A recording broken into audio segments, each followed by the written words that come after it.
poppin' YouTube? What is that? All right. Sorry. Sorry. Freaking gosh, what the freak is? All right. Oh, sorry. Okay. Let's try that And again. scene. What's poppin' YouTube? It's your boy KiteZz here with my lovely wife. It's just Alex. What's up, peoples? And today we are here with Flock Talk. This should be episode 40, even though we haven't been posting them to YouTube. They have been happening, that's on me. But this is Flock Talk episode 40. That means 40 consecutive weeks of Flock Talk has happened. Clap it up, y'all. 40 weeks of consistency, right? So, as you guys know, this week has been an interesting week. We've had UDY x KiteZz. We've had Love Mountain getting their new building. Congrats to Love Mountain for getting their new studio for their Pop the Balloon content and their other types of content, meaning that we should expect more Love Mountain productions coming out, which gives us more stuff to react to and watch together. And that's always great. Shout out to Arlette Amuli and BM Productions team. Shout out to them for successfully having a couples reunion of 2025. So shout out to all the couples. Also shout out to the newly proposed couple that was on that episode. We always love seeing people pursue love. Love is a beautiful thing. Marriage is a beautiful thing. So we wish them all the success. But what else has happened this week? I'm trying to think, but go ahead, Alex, if you want to say an introduction or something. No, there's no introduction. I could start with the first topic, or we could pick somebody. Okay, let's go. If somebody has a topic, let's do it. It's time. It's Flock Talk, where you talk your talk. And Key says she has a topic. Oh, really? Queen Freaky Frog herself has a topic. Let us see what the topic is. Freaky Frog Key, raise thy hand.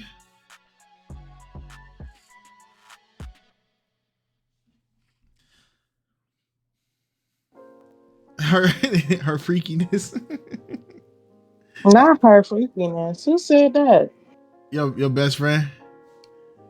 Which one is that? Oh, dang. All right. I might be their best friend. They not mine. Dang. Right. I'm assuming Gambit though. If it is Gambit, you are run right. your credit card and your social. Oh, now. Oh, nah. Hold on. Credit card. But anyways, I'm just gonna throw it out there and then I'm leaving it. Regarding the UDY loyalty test, I guess my topic would be like when you're in a relationship.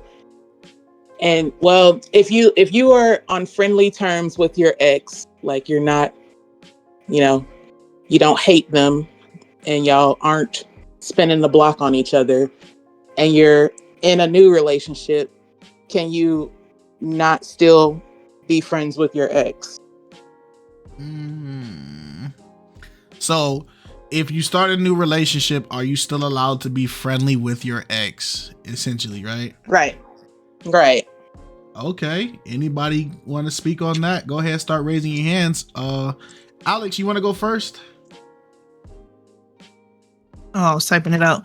Oh, okay. So what was the question? The question was, if you're in a new relationship, can you still be friendly with your ex? Yep. That's the question.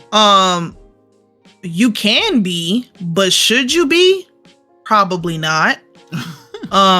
Just out of respect for the person that you're dating now, because they're an ex for a reason. I understand that a lot of people's relationships are founded upon friendship. So some people find it easy to gravitate back to once was their friend who once was their friend after they are now, exes. I personally don't think you should, but by all means, people can do whatever they want. Somebody said define friendly. Oh, sorry. Well, I mean, just like friends, y'all talk, y'all give each other advice, y'all it doesn't necessarily have to be like y'all going shopping all the time or anything like that. But yeah, y'all are Mhm. still, in contact with each other, and they still value your opinion. Like, I do understand the sentiment of like their exes for a reason, but sometimes their exes just because it didn't work out romantically. Like, maybe y'all were friends and then y'all said, oh, let's see if we can actually date, and then y'all tried to date and it was like, nah, we really just work best as friends. So yeah, I don't know. I think I just feel like being controversial. Okay, so what is your take then, Key? So we can have the discussion. What do you feel? Nah. I said I'm throwing it out there and then I'm letting it stick. Go ahead. Okay, It's only dudes up here. Wait a minute. Hey, shoot, because some of the females. Yeah, I knew Joshua would come up here because he loves this topic. Ain't nothing wrong with being a dude. Huh? Ain't nothing wrong with being a dude. You said there's so many dudes up here. That's crazy. Yeah. Because I'm saying that because a lot of women hold the standard of you shouldn't be talking to your ex. That's why I'm saying that. That's why I'm surprised there's a lot of dudes up here. That's just from what I hear. Are we talking? That's the question. Oh. How friendly are we talking? I think that y'all never said how friendly. Well, they said. I said, yeah, like they still value your advice. It doesn't necessarily mean y'all are hanging out all the time. I don't know. I mean, again, just are you able to still be friends with your ex? I'm pitching it out there. What benefits do I have in this? See, he Aztec. That's what I'm saying. I'm gonna say this. I didn't care. What he said? He said, "What benefits do I have from this? You still get the friend is still in your life. You still get the communication with the friend. They still give you advice. They still take advice from you." Wait. Why would I need advice when I got Google? What? Why would I need advice when I got Google? He said, "Why would is Google married?" Neither is your ex. I mean, I'm just saying, like, why are you taking advice from Google? Because why would you take advice from your ex? Exactly that part. Thank you. Okay. I see what you're saying, bro. My ex is worth less than Google because Google still helps me in my day to day. My exes don't help me with nothing. Okay, I see what you're saying. Okay, I'm like, what? Like, you mean relationship advice? So from your ex? Well, I need relationship. You got Reddit and you got Facebook. No, Reddit. You got Reddit and Facebook. Ooh, child, that's the last place. Reddit and Facebook. Hey, you gotta outsource. Hey, gang, you gotta outsource the job somehow. Somebody's gotta get replaced. Dang. That's crazy. I feel him though, because it's like realistically, all my exes, I never ended off any relationship on bad timings. Like they were always cool, but even after we ended, I still didn't like have anything to like say to them. I never interacted. Like I interacted like, "Hey, how you doing? Hope you're good." But yeah, you ain't gotta hate them. Yeah, it was never. I still had their numbers. I didn't text them back. I didn't hit them up. I didn't call them. I didn't do any of that because it's like I'm not gonna build off of this anymore. We can be homies, but I'm gonna treat you like a homie.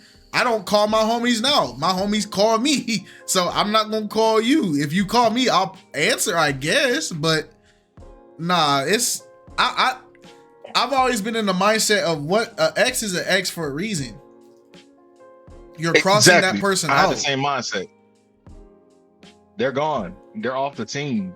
And then how can my ex get me advice if they couldn't even have enough advice to help us maintain our relationship? What advice can you give me now? Like El Dragon added, now what if you and your ex are both in relationships and you guys are still talking as friends? I already got your comfortable with that. Yeah, I'm not comfortable with that. What the freak?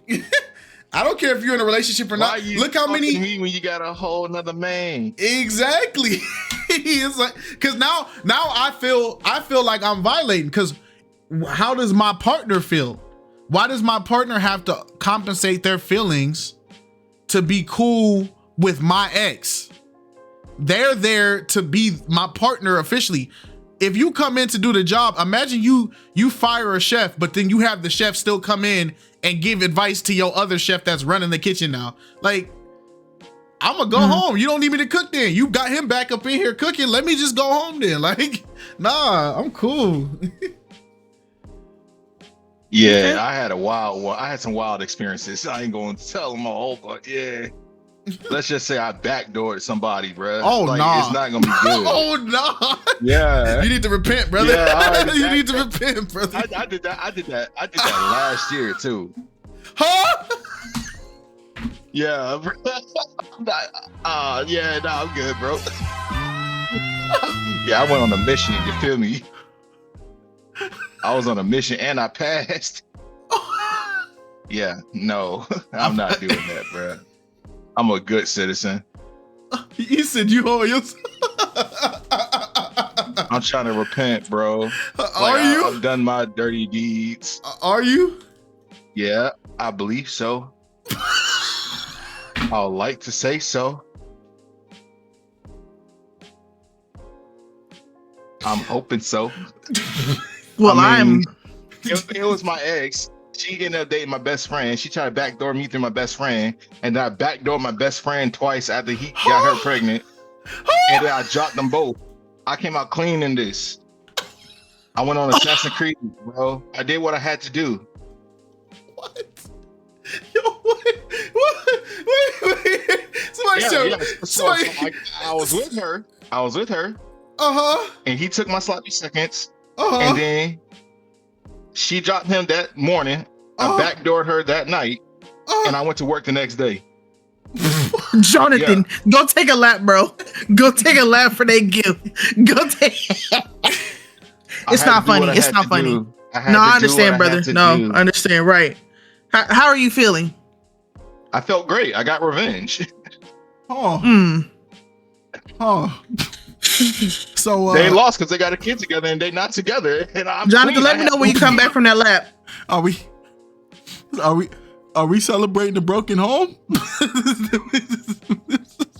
I don't know about you. I got my forces on. You feel me? I agree with you, Key. I agree with you. Oh my God. He said, as a Christian, I can't get on this. Nope. And you know what? This is his testimony. At the end of the day, Right? Yeah, I'm a changed man now. I'm a retired player. You feel me? I did what I had to do. Well, you didn't have to do it, but you did what felt right to you at that moment. It wasn't right, but you did It definitely felt right. It felt great. You are right about that. He learned the lesson and she learned the lesson. That's a crazy. Back doors are us. No, he's standing 10 toes on. Yeah, I mean, I did it. I can't go back and change it, bro. What you mean? Right, but do you feel like if you could go back in time, you wouldn't do it again? I would have lasted a little longer, but that's it. All right. I'm just keeping it a stack with you. I did what I had to do. I was on a mission. It was a one-man mission. I walked down the street from my place because she lived down the street. I put on my flip-flops, put on some shorts, went down the street, did my job, walked back up the street. It was same-day delivery. You did all this walking? She was like she was half a block from me. A whole half a block. Then he went. She was that bold to do that? And he worked the shift right after. Still got his bread. Yeah, I went straight to work right after that. Got my bread. Money was made. It was like Johnny Kemp just got paid. I appreciate Aztec. I appreciate you. Well, Gambit, I saw you unmute. Go ahead. How do you feel about the topic? Do you think it's appropriate to stay with your ex? I mean, still be friendly with your ex. Shout out to Aztec, man. Nah. I'll keep it brief and short. I say I got a new best friend, so I wouldn't need to have a relationship with my ex. It died Right. for a reason. It pretty much went to the garbage. Why do I want to go back digging in the garbage for seconds? That don't make no sense when I have a brand new treasure in front of me. So Mm. instead of having a conversation with my ex, I mean, I can still be cordial, respectful if I see him in the streets. Hey, how you doing? Hope everything's well. Hope you're doing good. But other than that, the person that I should be spending time with and growing and trying to date and really get to know the person and have a very crucial and beautiful relationship should be the person that I'm actually trying to seek a purpose and an intention with. So I'll just leave it at that. Okay. Right. No, that's a great response. All right. Mm-hmm. Well, too humble.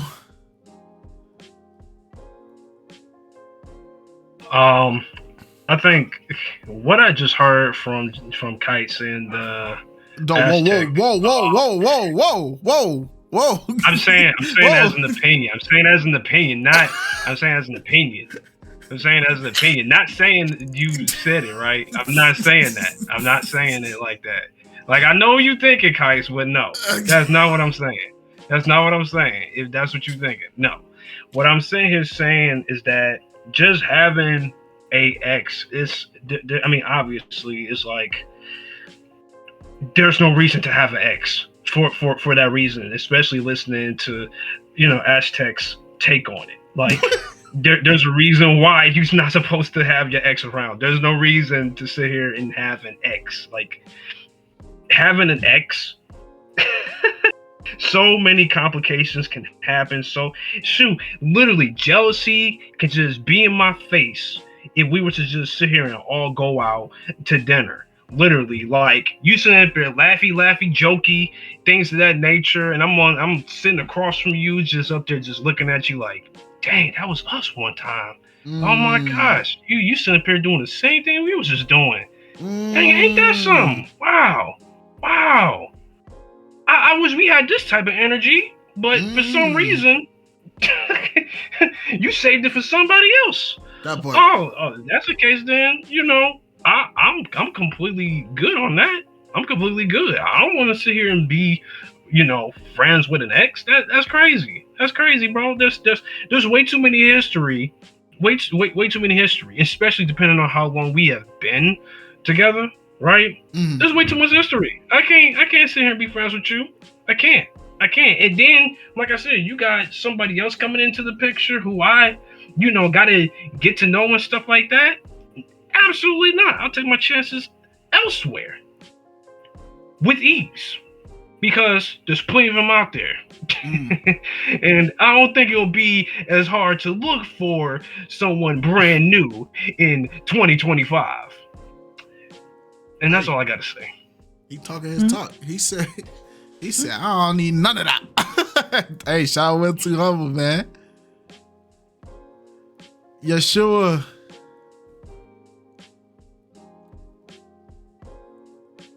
All right.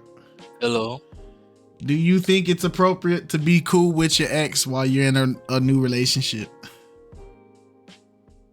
I see. Let me first say hello to everyone. Good night. Hope you drink your water. Now with the pleasantries out of the way, listen to me clearly when I ask this. Why do you need to be friends with your ex in the first place? Listen. It's okay to be cordial.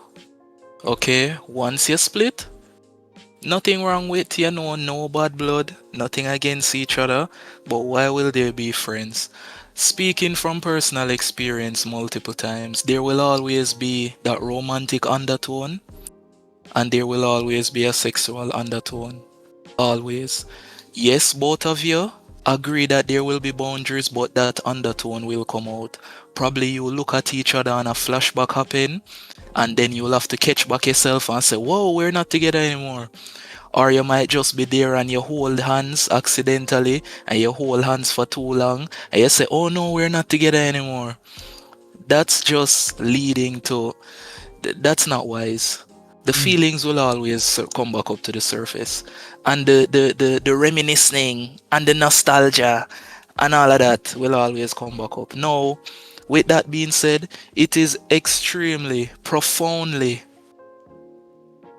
not okay to be friends with your ex in a relationship. Those same undertones will then become an issue within the relationship. Those undertones, that tension, those feelings, it will be evident, right? And then being touchy-feely, being so close, and then the ex will tell your significant other details about you that they knew, and brother, it's just a mess. Let's put on your brain. Let's turn your brain on and put your thinking caps on. Okay? Think about it from a logical perspective. Listen, all of this short wire in my brain, bro. This entire thing short wire in my brain circuits. Because why is this even a discussion? Listen. Why do you need to be friends with your ex? Stop it. Stop. Get some help, please. Get some help. You need to stop it. It's not helping anybody. Key, why would you ask this question? Key, where's Key? Where Key there? Key, why you do this? I know that Key is an instigator. I know I can smell it from a mile away. I know instigators. This is the trait of an instigator. No, she asked in defense of UDY. She asked. I know that Key. She didn't do nothing Key wrong. doesn't agree with this, you know. Key doesn't agree with this, you know. But she's just instigating. She wants something pop off. She herself knows this. It's not good to be friends with your ex. Stop it, man. Stop it. Key, stop it. Stop the instigating. Stop it. That's all for me for now, folks. All right. Shut up. I'm friends with my ex. All right, understandable. Oh, wait. Whoa. Key, you're friends with your ex? But she's not in a relationship. She a single woman, though. I think that's different. Even worse. That's even worse. Does the ex have good arms? Is it the arms keeping your friends? Is it the arm? Let me leave. I feel like he has her reasons. I'm sure. No, his biceps was lacking. That's why he's my ex. Getting broken up with for your biceps is diabolical. That is actually diabolical because he don't got big biceps, so he's cooked. This is crazy. Yo, Miles, go ahead, man. Can you guys hear me? Yes, we can. Yes, sir. What's up, Miles? Oh, chilling like a villain. This is a great topic.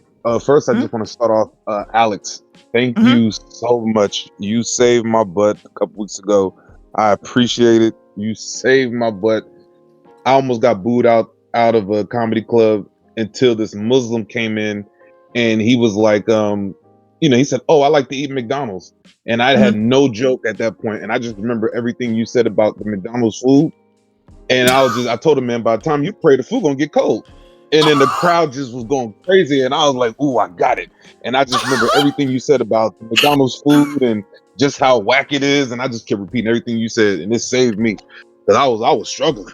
So yeah, I was gonna say thank you. Yeah. You're so welcome. What? I worked at McDonald's, so I've been. Hey, I told him, I said, you got to pray before the food get there. And they just started eating that thing up. I was like, yes, I got him. Hey, shoot. Do what you got to do, my boy.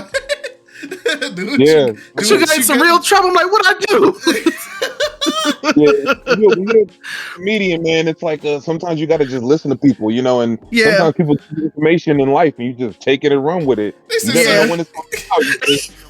Just run with it. They said, so he's stealing jokes? Hey, man, she not a comedian, bro. It's free game. She ain't copyright that mug. I just got called a joke thief. They said plagiarism. Hey, I find it flattering.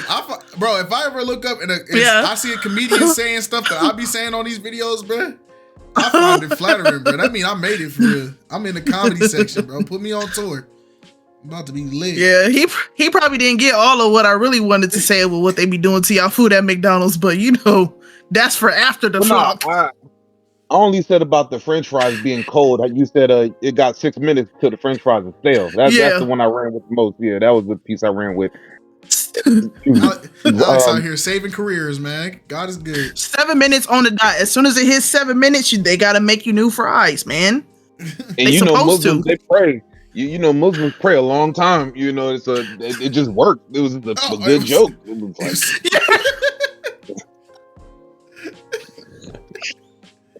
hey. Okay, this topic though. This topic is Okay. this seems like one of them topics that you hear on those YouTube videos where it's like a bunch of relationship gurus and you got like everybody sitting in the audience asking questions and it's like about relationships. Like, why don't you just go home and figure it out? Why are you asking these dudes about your relationship? It's like, go home and work it out. But this is a wild question. I guess I might be controversial with this because I've seen this. I'm gonna go on the opposite side. I think you should have a relationship with your ex for a little while.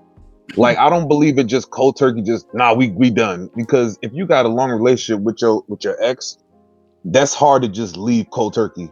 I would say gradually leave out since you guys know it's over. Not saying, automatically, okay, we're done. But it's like, you should gradually kind of like leave out. Kind of like when you see those junkies who go to rehab. I heard junkies, I'm not a junkie, but I heard a lot of junkies, they have to give you something, like give you a little bit of drugs, in time, so you can wean off of it. So I would think maybe you got to wean off of your ex kind of like a junkie does at the rehab. So like literally I have a friend who did this and it worked for him. He had a girlfriend. Well, he's not with the girl now though. This was years ago. But he had a girlfriend. His ex was still in his life. So I was like, why don't you just go out with her right now? He's like, no, I love my girl. I'm not go out with her. So he went out, Italian restaurant. It was like 2022, 23. And literally he remembered why that's the ex. He went to the Italian restaurant. She's ghetto, yelling out, what a mozzarella at, like that kind of type, that kind of energy. And he was just disgusted. Beautiful, very lustful, but he was disgusted and he realized, okay, this is why you're my ex. He paid the bill. So he was really pissed off that he had to pay the bill, then he paid the whole bill, like $100-something, and then he went back to his real girlfriend and never seen his ex again. And I was like, see, you had to go through that. You had to have that relationship one more time to realize you don't need it. And so instead of like keeping it in the air, you had to go through that. So I think something to be said about, weaning off your ex. Maybe not just getting rid of it cold turkey, but weaning off your ex. It's gradually weaning off and just leaving it out in the distance, kind of energy.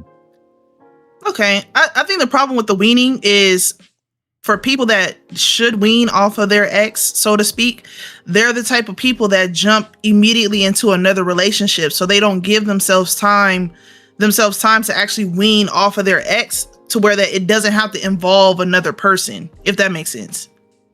I 100% agree. Yeah, I mean, I think weaning off your ex is something that everybody can't do. Some people just need to just do a cold turkey, like straight up. I've heard people in rehab where they get off like, drugs, they sweating, throwing up, crying, they're going through a lot of trauma just to get off of drugs. So sometimes you just got to do a cold turkey. It's going to suck. You might be leaving something that is amazing, but hey, you got something that's better. And in time, you appreciate it more. Just got to go through the hustle first 20 days of just missing it, thinking about it. You might be like that guy or Pop the Balloon that keep thinking about the girl he missed out on, what's that one? Yeah, it might have to do that for a couple of weeks, but in the end, it'll be worth it. Okay, shoot. Okay, good take, Miles. Talk your talk, Miles. All right, Mecca, do you feel like are you allowed to be friends with your ex when you have a relationship? Absolutely not, especially since I'm recently taken. Nah, like, and I'll even say this: one of my homegirls, she been dealing with this person that she's known from high school. She's a few years older than me, and she was relaying the message in certain ways that she didn't find out, but he basically was accusing her of cheating, but she's not that type of person. And then she was telling me, "Oh, did I mention that he was legally married and basically his ex cheated on her?" And she projected that onto her, and she moved in really fast with him moving this apartment. You know, he had two boys and everything, and it's just like that whole situation is messy. And needless to say, she's still with that guy. I was trying to warn her about it, and it got to a point where I felt like she was trying to choose reasoning of her best friend over a messy situation. So I'm just like, you know what? I'm gonna let her find out on her own. You know, hard head makes a soft bottom, and at the end of the day, it's like no, because she was friends with one of her exes, and the guy was like, "Well, you go be with her," basically crashing out on her the whole time. He was the one projecting.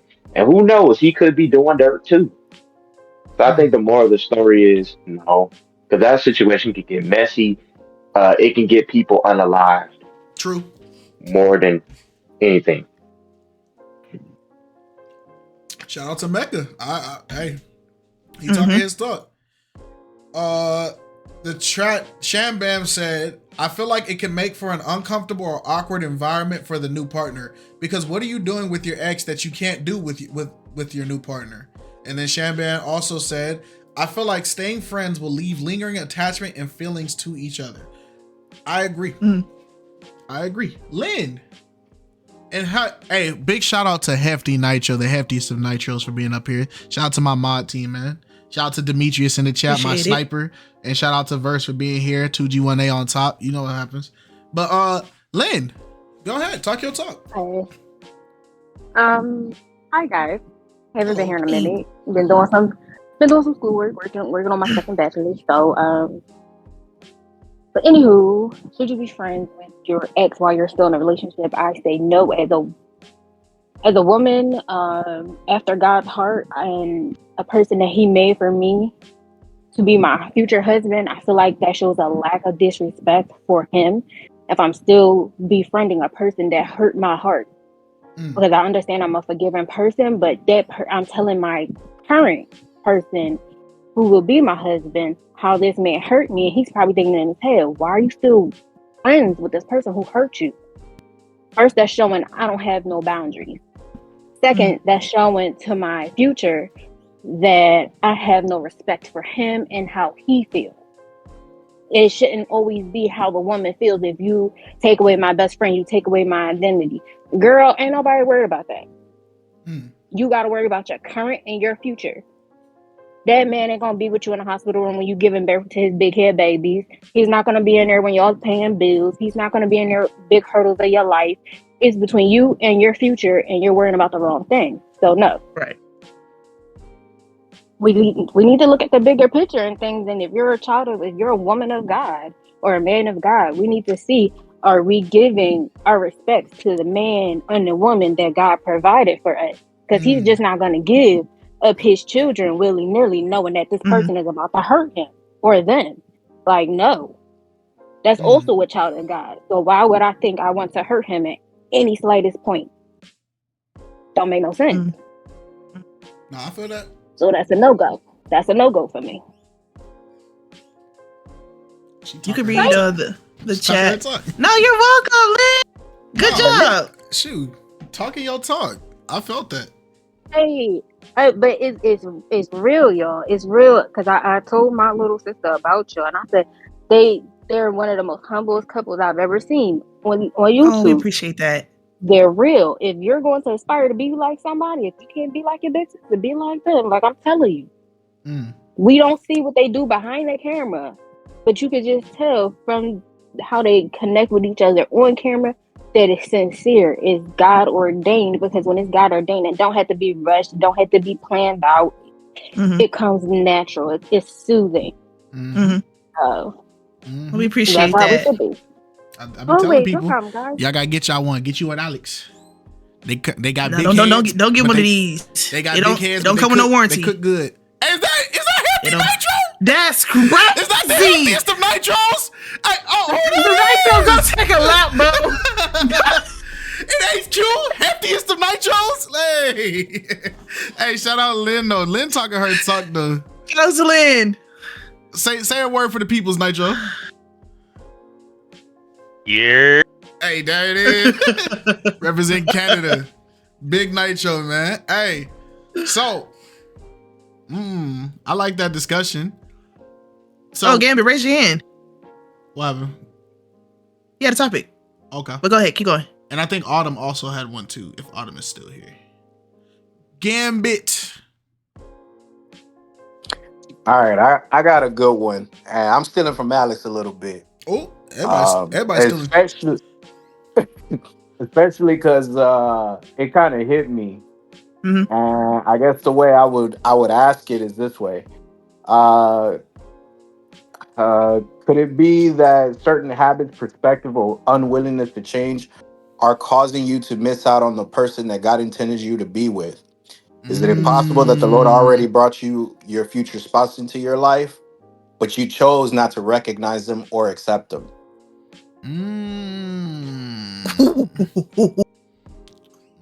We out here writing Shakespearean craft in here. Okay. That's a good question. He had the flower pen when he wrote that. Okay.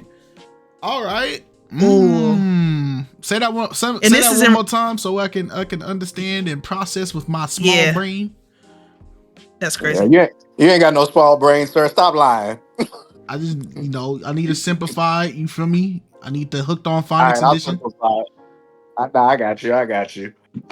So in short, could there be certain habits, perspectives, or unwillingness of your views or your habits that you're not willing to change, and you're missing out on your intended opportunity that God has given you? It's possible that the Lord brought you someone in front of you, but you chose not to accept them or recognize them in your life. If that's a little bit more simplified. Okay. He talking his talk. The sad part is, if you look at, like, I guess we can even put this beyond just exes. You can put this into the dating culture now, like in general. Yes. You could put this into the dating culture in general, because look at how people interact with people now who are potential partners.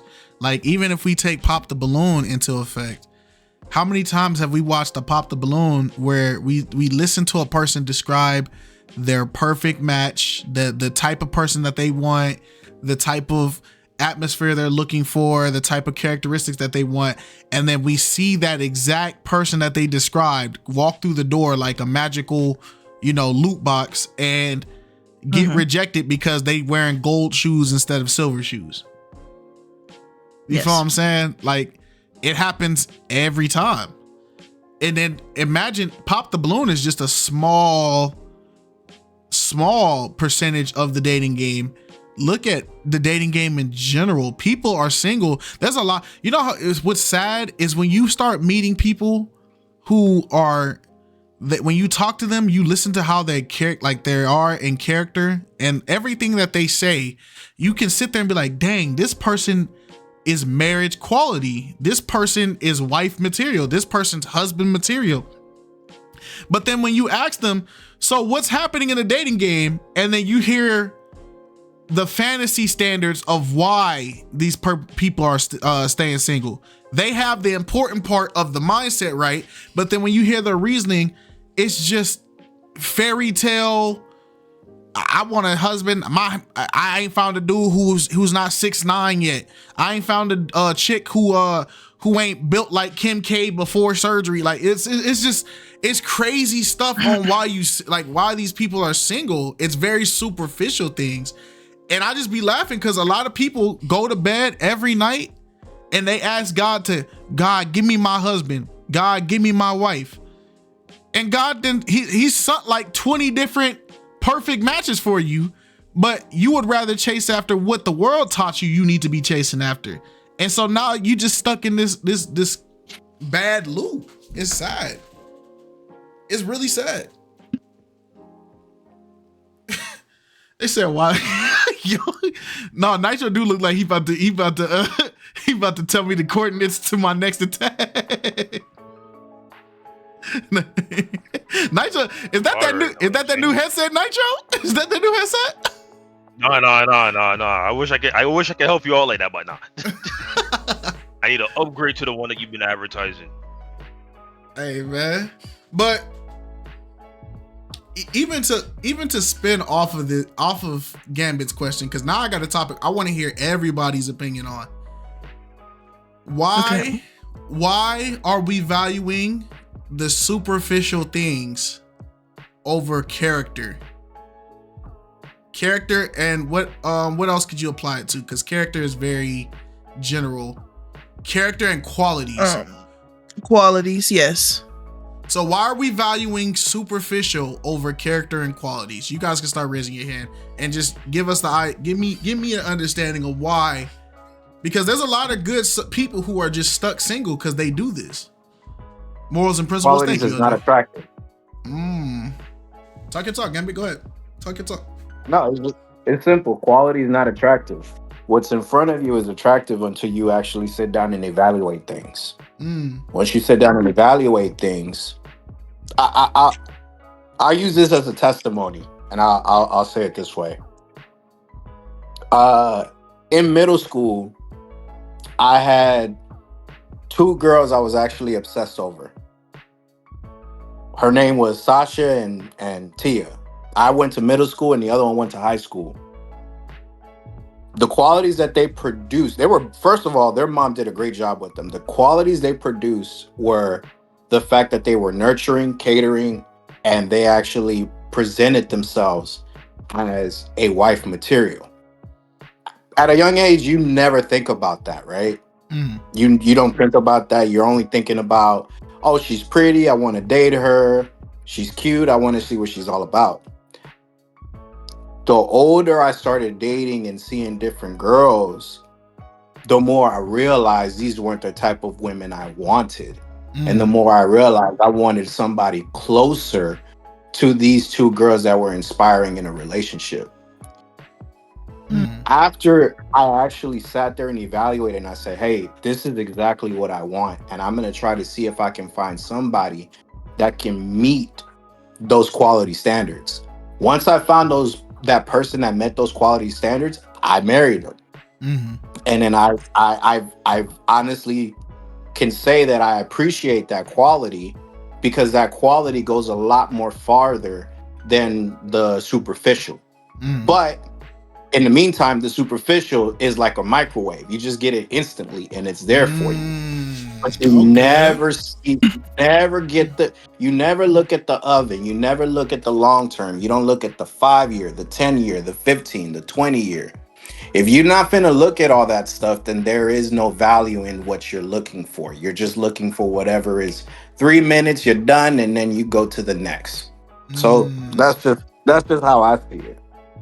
Okay. Shout out Gambit. I have a question for Gambit Talk. Let's take what he said. Yep. Since he's an older dude, I don't know if he's married or not, and there's no disrespect or anything. I think he's right. He's 100% spot on. But I got one question, brother. What if you met a woman that had all of those qualities you want? She has generational wealth. She wants to build with you. She's a Christian. She has good morals and ethics.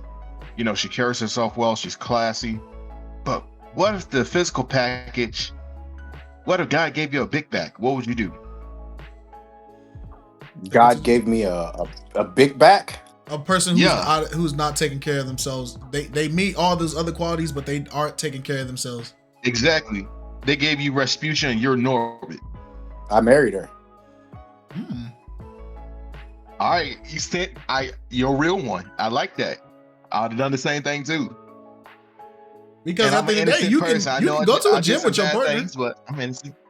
Exactly. I know I hit the gym in a different way, KiteZz. You get what I'm saying? I get my exercise in certain ways. It's a full body exercise, but it's exercise never mind. Look, it's land swinging. I'll put it this way, man.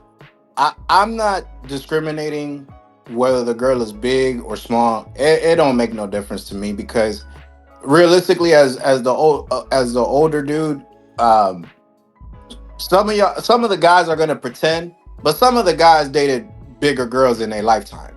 Oh, dude, I've dated all big women. For me, I So love big women, bro.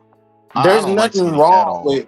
But if you just if I A I lot don't of know if X men would do that agree. to save their I've egos. never initiated her to be like go to the gym. It's her telling me. And when she tells me, I said, let's go together then. It's I not like that. me telling her you need to go work out because whatever. Because no, that's disrespectful. That makes her That feel sounds like like I you don't want walked. her. Say Hey, again. Gamitov, that sounds like you just walked straight off of a 4chan forum. What That's you what mean? half the dudes sound like. Like a lot of those red pill dudes, they'll tell a woman to go to the gym, they're disrespecting them, then putting them down, saying reckless things. They're just reckless. But the Yeah, thing is, though, you find these dudes on Grinder, you see them on Grindr. Talk about Reddit it. doing Talk all about it. yeah, they be doing yeah, they be bro, they be low key gay. Yeah, they judge women so much. They're the woman's biggest judge, and the women don't even judge themselves that harshly. But when you backdoor these dudes, they on Grinder and stuff, bro. You find them in gay forums trying to date each other, and they're literally dating each other. But yeah, they putting down the LGBT. Now I don't agree with the lifestyle, but they be living it. They actually live it. They be going to these parties and stuff. They be going to the mansions, going to Epstein's islands. Oh, I might get canceled, and no, I'm not suicidal, but. I'm not affiliated with this person that is talking. I don't know him. This will be censored on the other. I know him. Allegedly. Yeah, heavy allegedly. But these dudes be on Grinder and stuff. They'll be like the most conservative dudes, the most red pill guys, so anti-women, anti-dating, and you see it translating into Pop the Moon. Look at old boy in the one with Portia. Dude had a stink attitude the whole time. Looked like he broke a nail or something. Like he was just mad the whole way through. He was just angry for no reason. Just a whole crash out for no reason. Had a catty attitude from woman 1 and to woman number 6. It was crazy. And he had just straight attitude. I didn't get it. I kind of figured, I thought he was a little fruity. He had a little sugar in the tank or something. Careful. Allegedly. I don't know. Allegedly, you thought. I said I don't know. That's my allegedly. I'm being careful here. I ain't gonna get canceled. I ain't gonna get canceled here.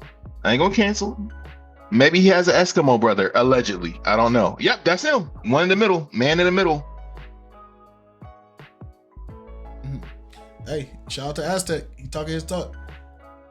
But Will Too Humble, why do you feel like people are pursuing the superficial over the quality and character of people in dating, men and women? That's a really good question. I think my answer to that is it's a trend. It's an absolute trend. This is what everyone wants to sit here and do. If you see somebody like your celebrities and things of that nature sit here and do something, you sit there and try to adopt and adapt to that same type of mindset. So that's why you have a bunch of your Nicki Minaj's of the world. That's why you have a bunch of your, rich people like your Andrew Tates of the world and things of that nature. Well, wannabes. I'm gonna say that. I'm gonna say wannabes who sit here and have those red pill talks like your Myrons and your Fresh and Fits and things of that nature. It's like we sit up here and we tell people, make sure you have this and that and the third from both sides, male or female, man or woman, knowing that the long term, that's not really going to matter because one day you're going to lose what got me attracted to you in the first place. You're gonna lose that. You're gonna lose it. And my thing is that whenever I hear this, it's always gonna go back to, shoot, are you making a certain amount of money? Do you have your own car? Do you have this and that and the third? And it's like, we are all still sitting up here trying to even grind for those things, knowing that, there's a double meaning to even be in those spaces. There's a double meaning to be in those spaces. There's something wrong with those spaces. So already by itself is like, I don't even want to sit here and think like that, because if I were to think like that, then I'm going to have to sit here and try to teach everybody else to sit here and think the same way. And and having that is damaging. And then guess what? Now the younger generation is going to sit here and start thinking about it. Young kids are going to start thinking about it. And guess what? Now they're going to sit here and the cycle continues. It will never end. Everybody will sit here and constantly adapt to the same thing. And guess what? We're going to sit here and ask the same question. We're going to ask the same question to this day. Where are all the good men at? Where are all the good women at? Mm-hmm. Same question. It's funny. But that's all I have to say for right now. Hey, no, you was talking your talk. I agree. Okay. It's a trend. It's a trend to these people. Talk is talk. Yeshua, and then Miles, and then Lynn. Can you hear me? Yep. All right. So the question, why do people choose superficial things over characteristics, morals, and qualities when it comes to dating? Mm-hmm. In this dating field. All right. The dating field. Well, one thing I can say, I have a lot of things to say. Where do I begin? All right, the over-sexualization in culture. The culture has become so over-sexualized, from the music to the TV shows to everything, to the way how people dress to the makeup.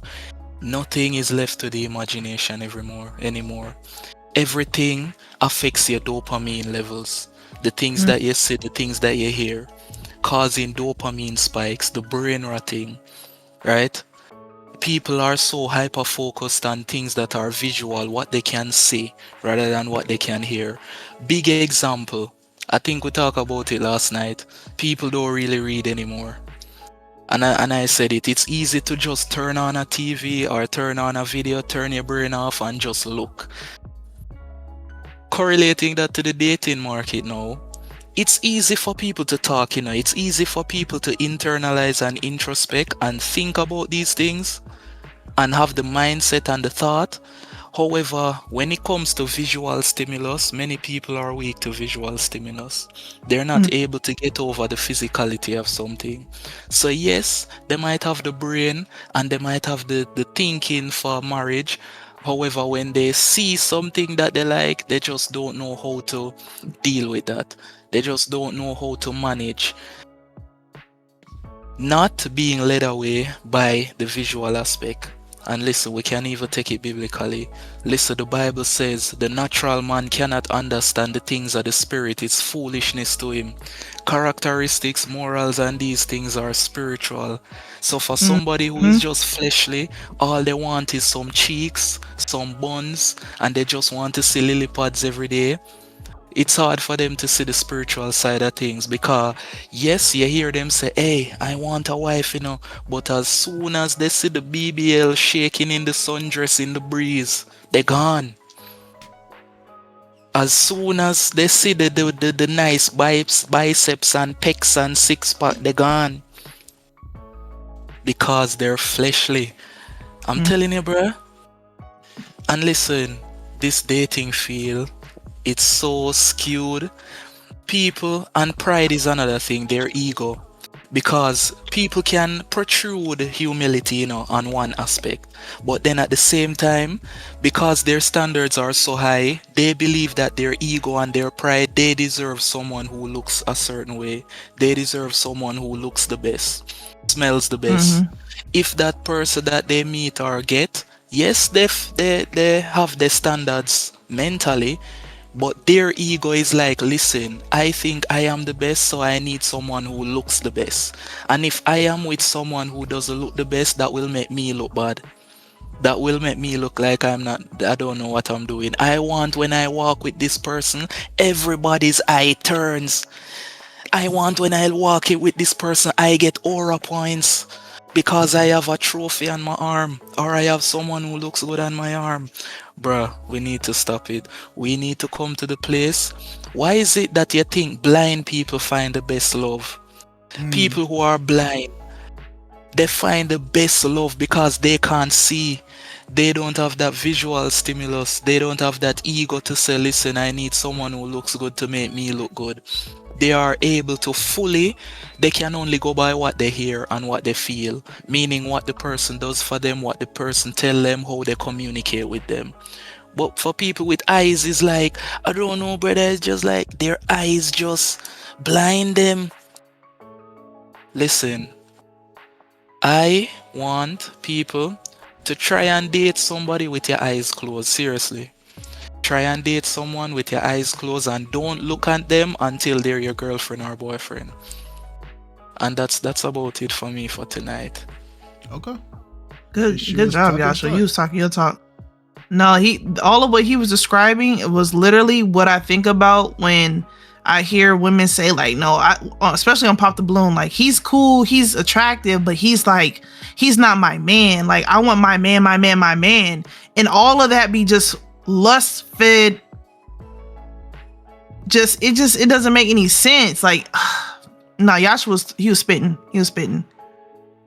Okay. Was it Miles next? Miles, and then we're gonna read the chat real quick. Shambam said, I think people prioritize superficial things over character because superficial things is something that you see first and can bring validation, while character actually takes time. People are more focused on attraction to each other rather than compatibility to each other. That is a fact. Go ahead, Miles. Why do you feel like people pursue the superficial over character, morals, etc.? Today. I'm definitely gonna talk my talk on this one because I got to clap back on Yeshua for this blind comment. I'm gonna dispel some myths about that in a second. He praised blind. He said y'all get better relationships. No. But didn't you get don't you have the perfect girl who got with you when you were blind? Hello? Yes. No. So she knew me. Please listen before I'm gonna get into that in a second. This is coming from the blind experience, so I need y'all to listen. If you've never been blind, shh. I'm gonna tell you the truth. I promise you this is the truth. But we're gonna get into that in a second though. The reason I think is I think most people just haven't grown up.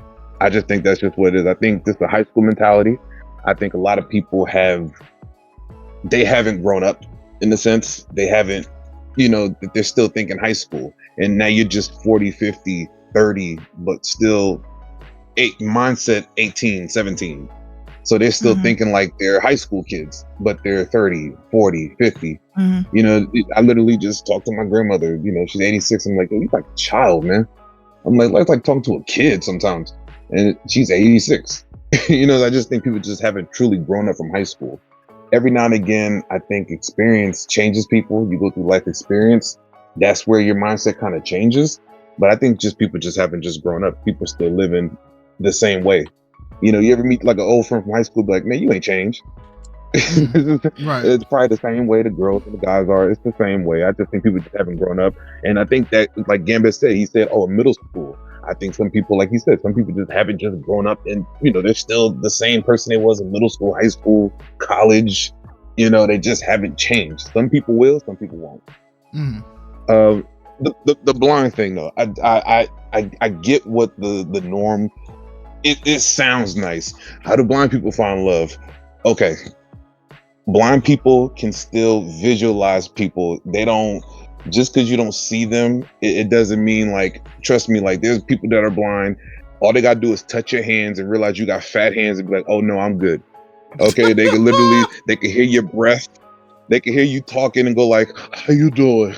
Oh no, I'm okay. I already know you sound fat. Like they could smell the food you're eating and be like, oh my God, is that a Big Mac? Oh, she's unhealthy. Like this is what blind people do. Like they don't, they can't physically see you, but believe me, they will touch you and be like, because they read with their hands and they read with their ears.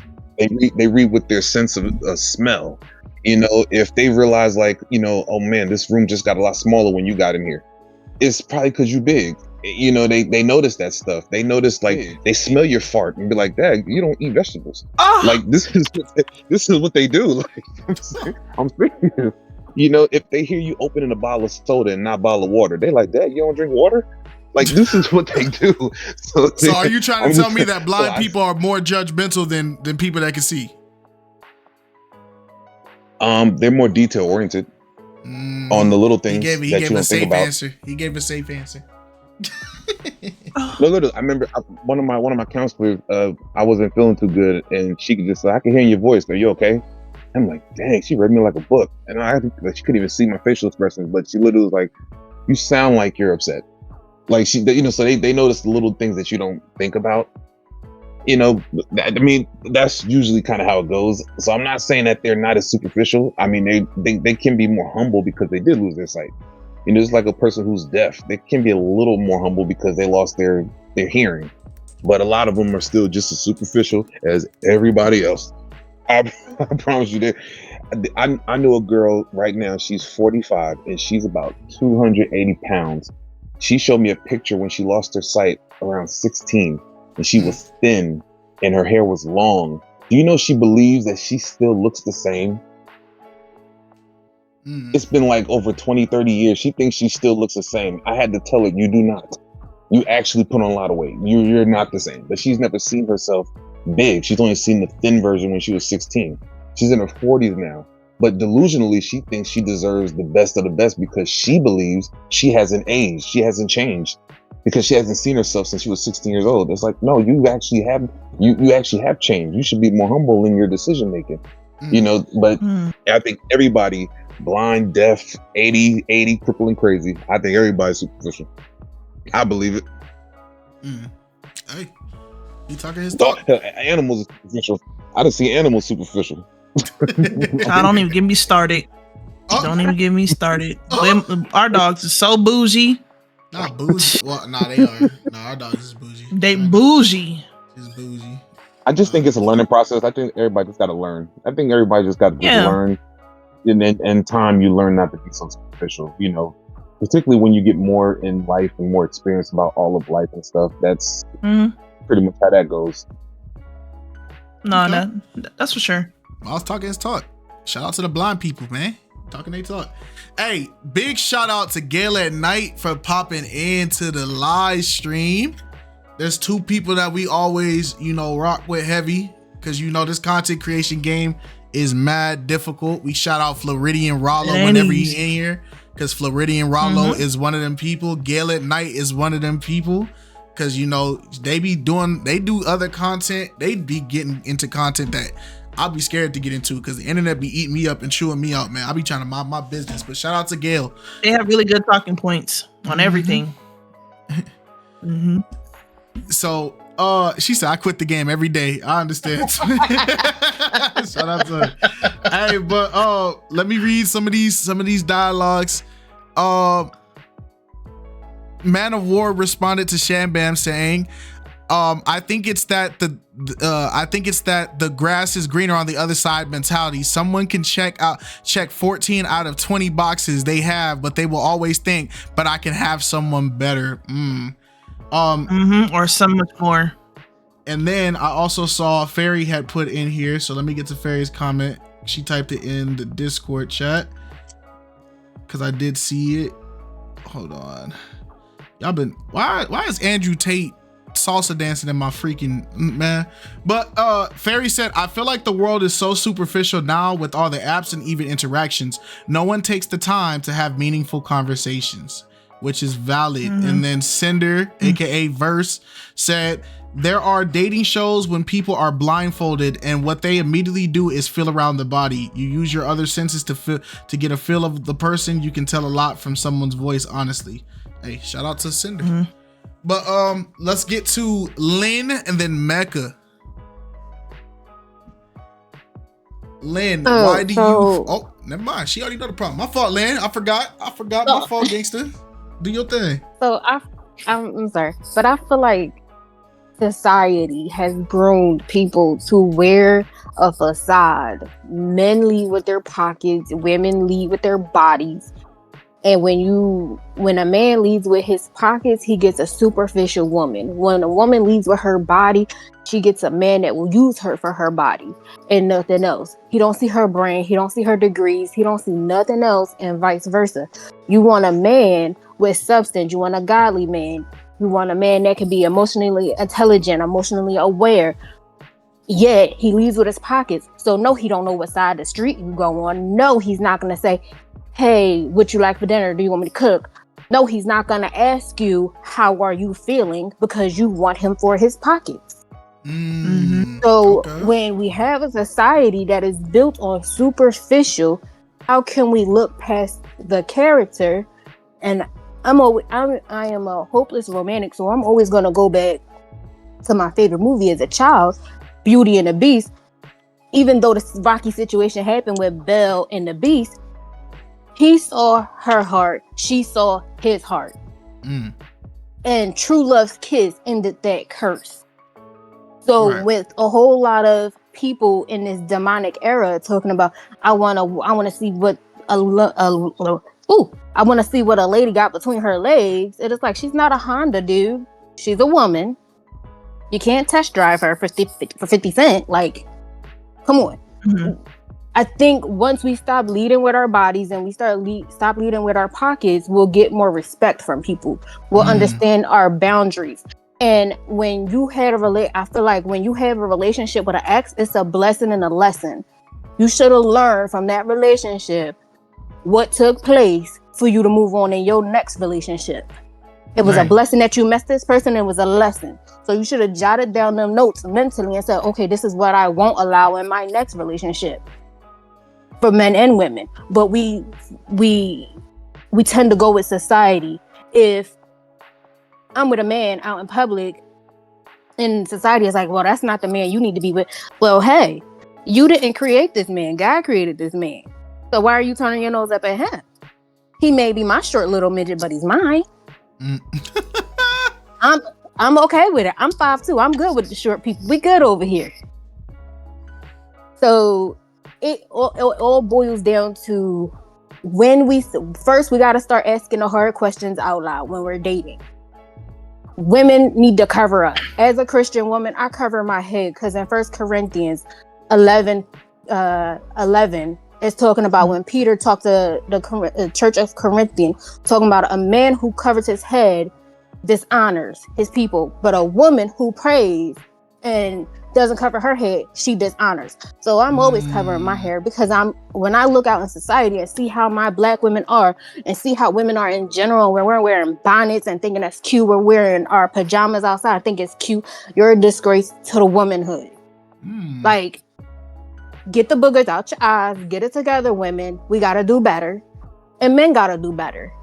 Because I don't want to be seeing your underwear. You don't want to see mine, I don't want to see yours. Pull them up. She took her and talk. So we need to just not put it on women and not put it on men. We both need to do better because our babies are coming up behind us and saying, oh, if they can do it, I can do it. And elders need to stop being in competition with us. My mama's a boomer. I can't compete with that lady. I love my mama, hands down. I mimic my mama. My mama raised me. She's the manufacturer of this. So what I want people to see, I want them to see God or a characteristics of God when they talk to me. I don't want them to see a bummy, lazy, handicapped girl. That's not what I want them to see. My mama didn't raise me that way. So when I look out into this world, no, I can't teach people how I was taught, but I can sure enough encourage them to do better. And that's what I do when I cover my hair. I'm respecting me, I'm respecting my boundaries, and I'm respecting my future husband. Lynn came on fire today. She not playing with y'all. She let y'all know. She giving belt. Pull your pants up. She giving belt. Put some clothes on. That's what we need in this society. Y'all don't even want to know what happened at the gym since we've been going to the gym heavy. Oh, goodness. Alex almost went to war in that mug, man. It's a trap, man. It's a trap. You can't sit up here and tell me that it's safe for anybody to go to the gym when you got a good handful of women walking around with they shorts riding up they backside so far it looked like the Grand Canyon. And then you got jugulars coming out everywhere. And I must have turned around. We were working out. I turned around and looked, and I said, "Girl, why? Why? I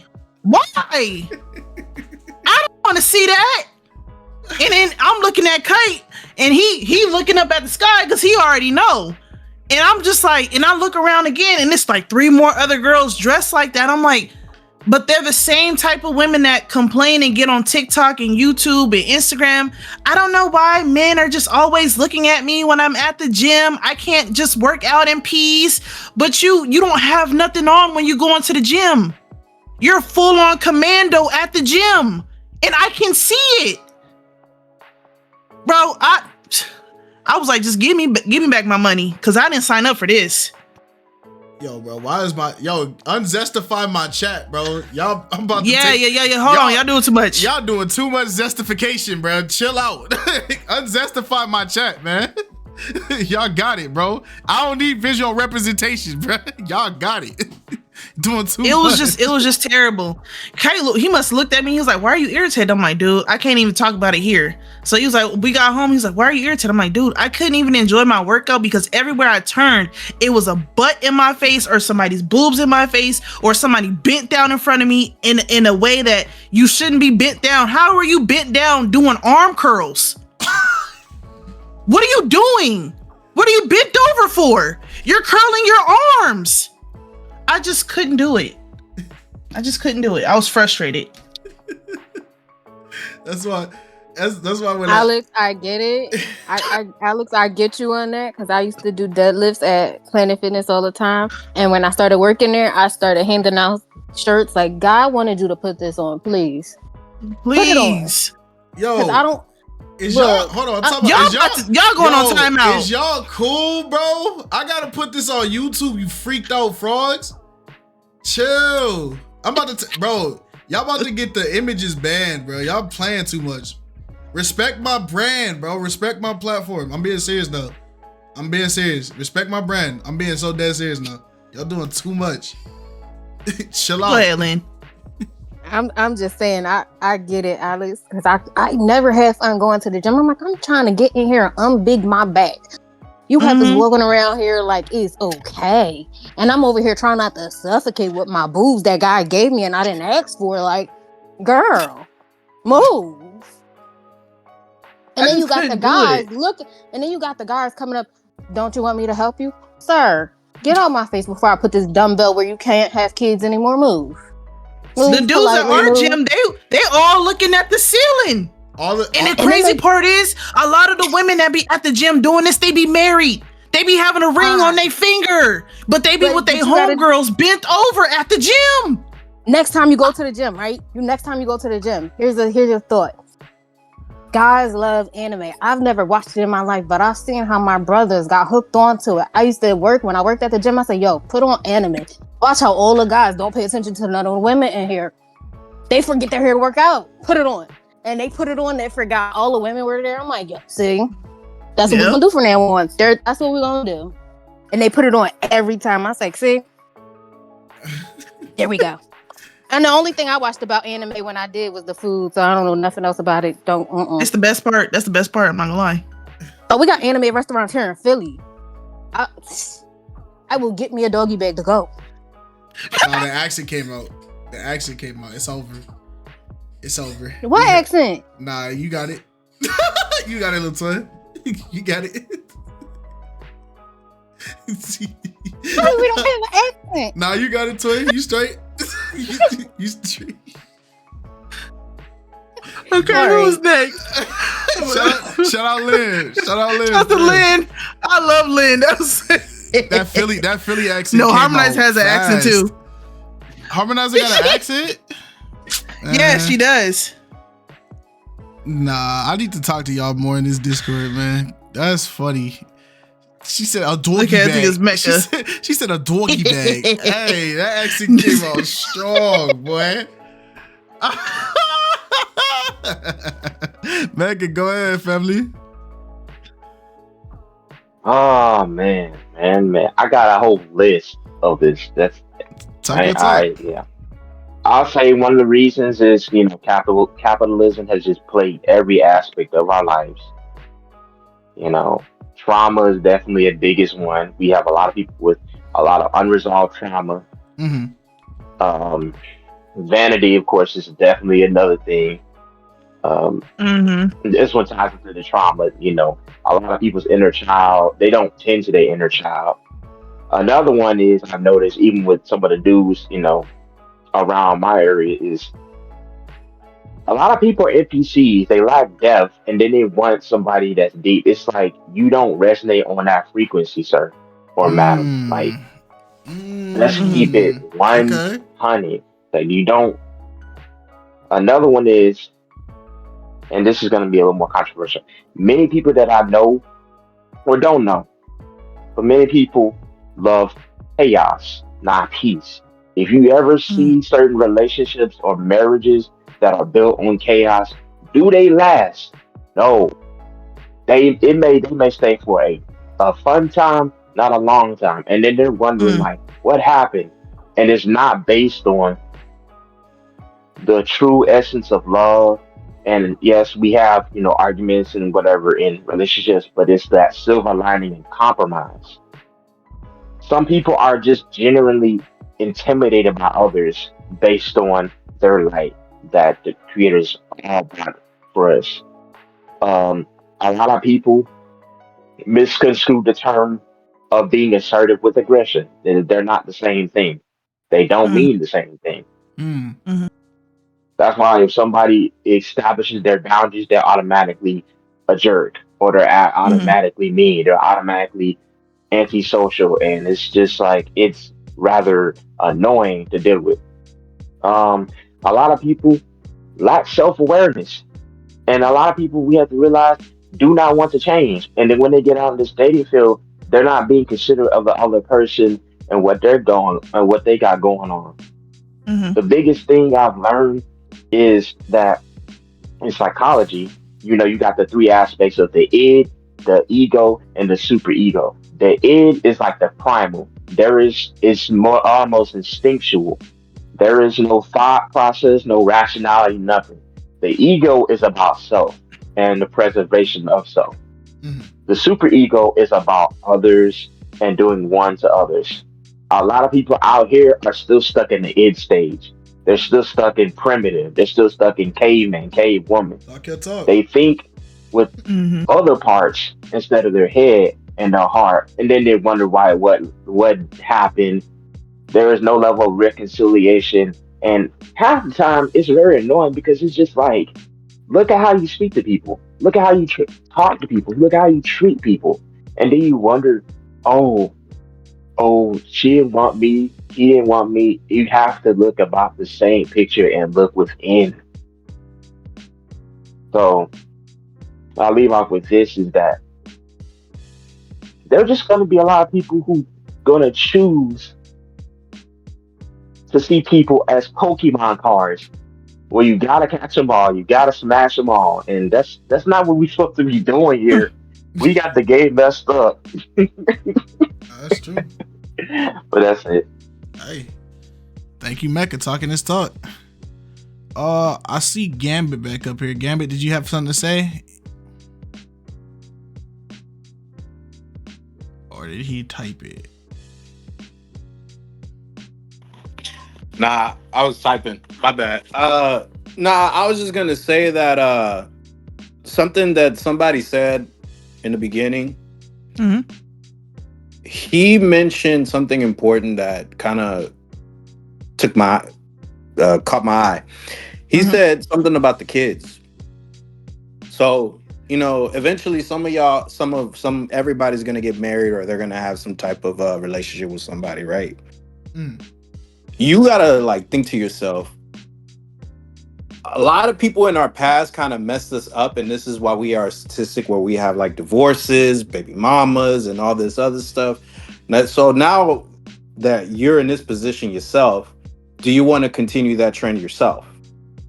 I don't know if that makes sense. Like, do you want to continue in that trend that I'm looking for the superficial, or do I want to teach my kids how to be a potential husband, a productive in society, being able to make sure that we grow up with some moral standards, some moral values, and some qualities, so that way when the next person comes in, because eventually we all going to expire in some type of way. Right. But the generation that you leave behind is the generation that you leave with some good qualities, is the generation that you continue to advance and bring some other people closer to God, bring some other people closer to moral values, and being able to create a better society.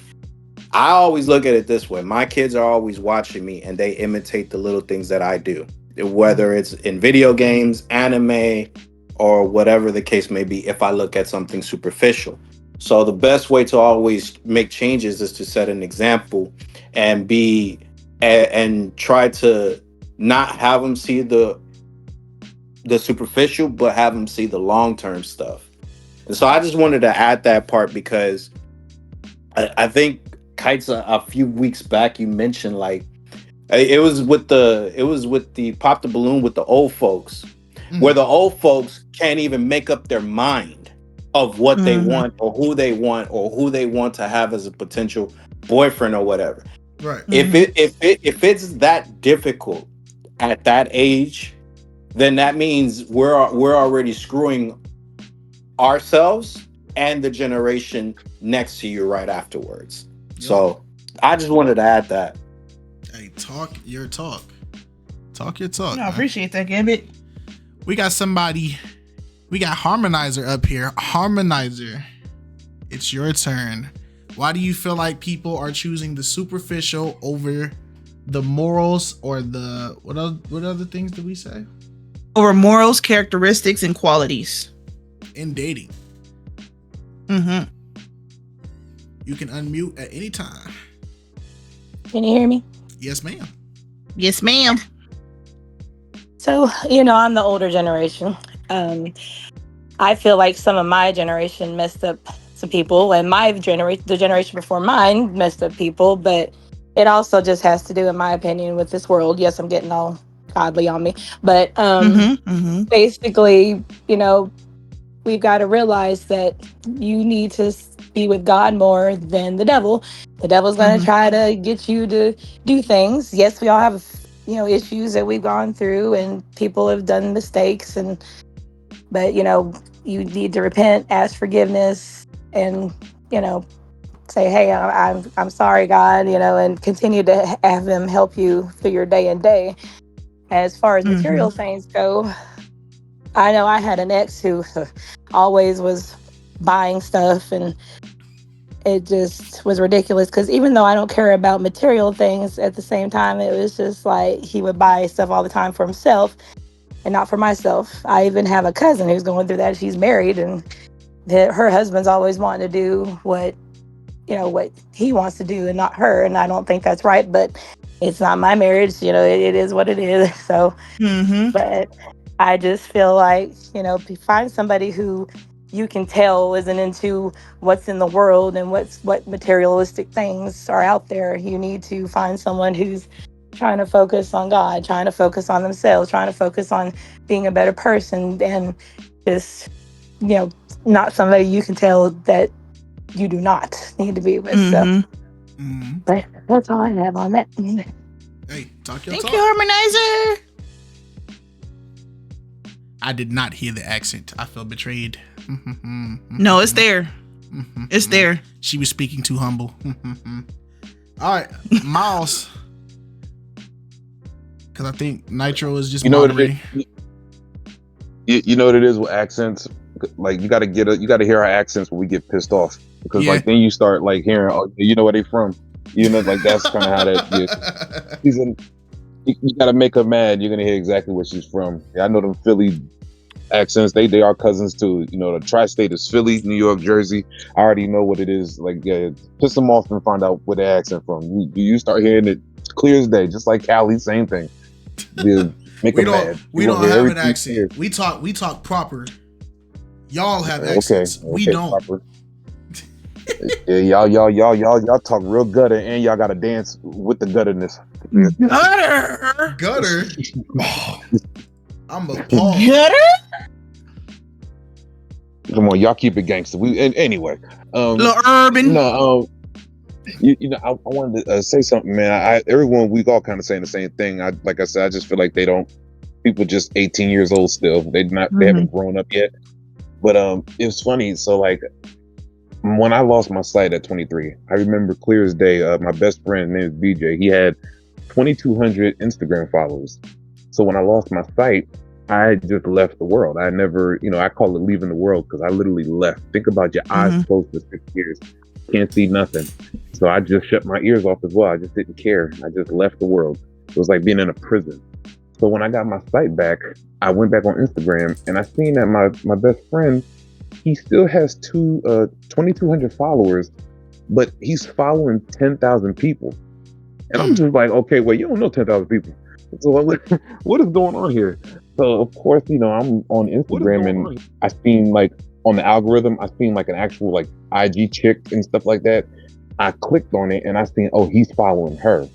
Then I started seeing, okay, he's following a lot of IG women that are like unrealistic and he has a girlfriend.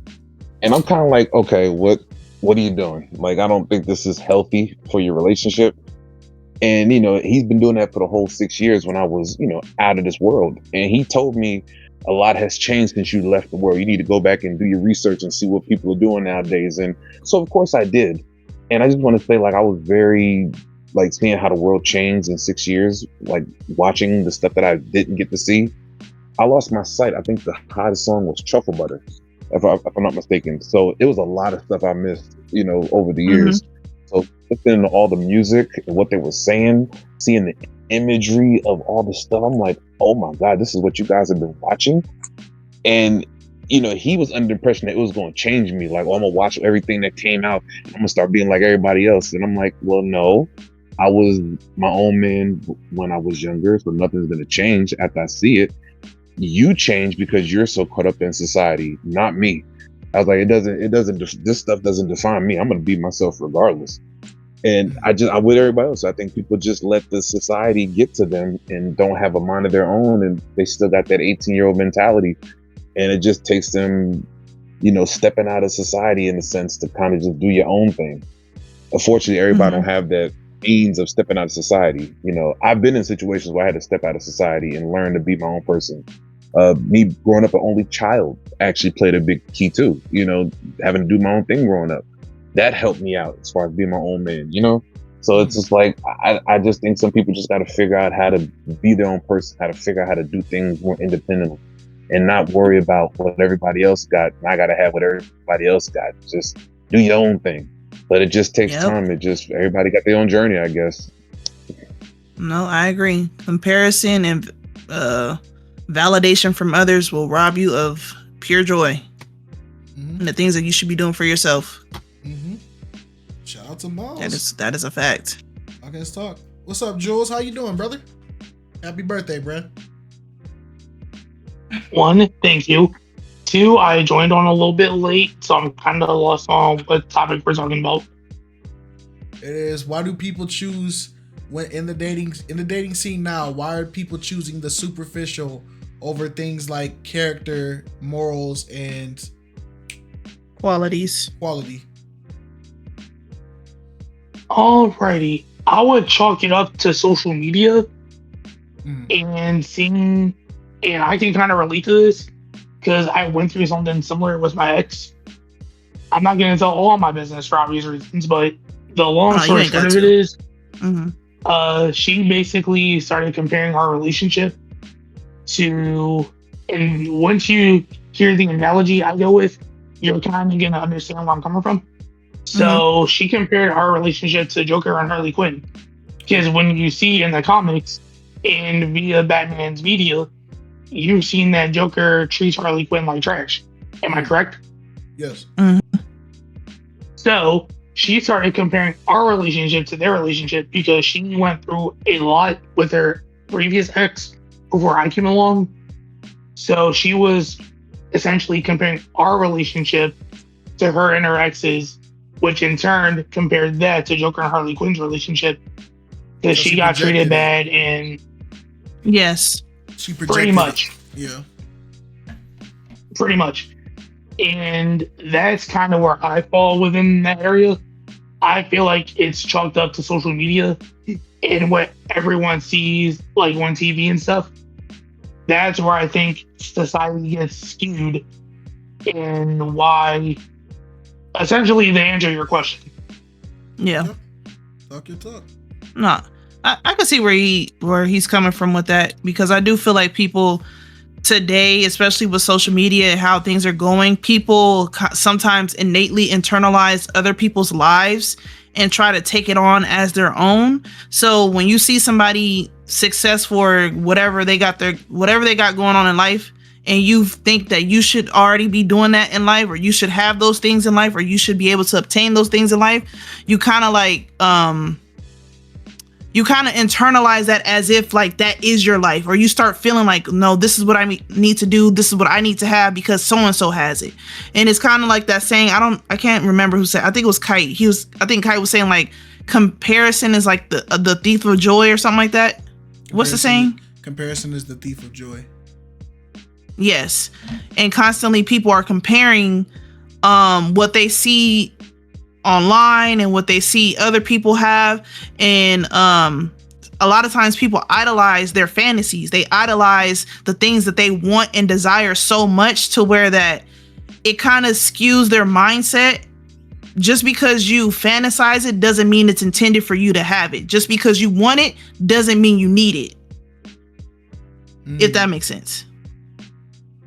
No, I agree. All right. Shout out to Jules. All right. Is there any more topics that need to be discussed? This was a really good topic, but does anybody else have a last topic that we can end the night on? Oh, we're gonna close out with something after I had a topic. Miles. Go ahead, Miles. Oh, wait. Wait. Hold on. We hold. Because Ray definitely had a topic, and she was supposed to go after. She was definitely supposed to go after Gambit. We hold. Ray, raise your hand, please. I'm sorry. My fault, Miles. My fault. Cause you ain't been saying nothing, Ray. That's your fault. I didn't even know she was still in here. Sorry. Hey guys. Hey. Okay, is my volume okay? Yes, you're fine. Oh no, you're perfect. Okay, so this won't take long. Okay, I wrote it down. I'm trying to compose myself so I can focus on what I'm trying to say. So, the reason I wanted a laptop is because like I just wanted, portability and everything. And I game, but not to the point where I need it to run, at 4K like all the time. I just need something to just do online games sometimes. Right. And to just just be able to maybe Word documents. So my question was like for laptops, and the reason I was looking at gaming laptops was because I saw that I'm sorry, I'm a little nervous. You good? No, don't be nervous. Just breathe. You good? Yeah. You good? I'm helping you out even as you're typing. That you're able to like switch out things. Mm-hmm. Okay, thank you. That you're able to switch out things a little bit easier, because the laptop I have now, like if I want to take out the hard drive, I have to do so much, and I'm like, this is agitation, so I don't want to have to do all that. So I know probably not all gaming laptops are like that, but I just wanted to know what would be the better type. And I don't want to spend too much because, as I said, I game, but not to the point where I'm like, I get what you're saying. You want something that you can still have fun and enjoy, and something that is going to be easy to build off of, but you don't want it to break your pockets, and you just want it to be something that is a little bit better than what you're dealing with right now. So, as somebody in the chat earlier had said, if you have local like Best Buys or PC stores, they always have sales. Like I said earlier, I honestly prefer, if people are going to do anything PC related, I always tell people get desktops, but I understand people also like laptops because they're portable. So I understand that. It all depends on the brands that you're really going with. Like most people go for Alienware, which is like high level gaming stuff, but Alienware, like somebody noted, is very expensive, and they tend to force you to upgrade every time. So a good PC brand that everybody universally agrees on is this brand called MSI. If you type MSI, you probably have some local shopping areas. They have sales and everything.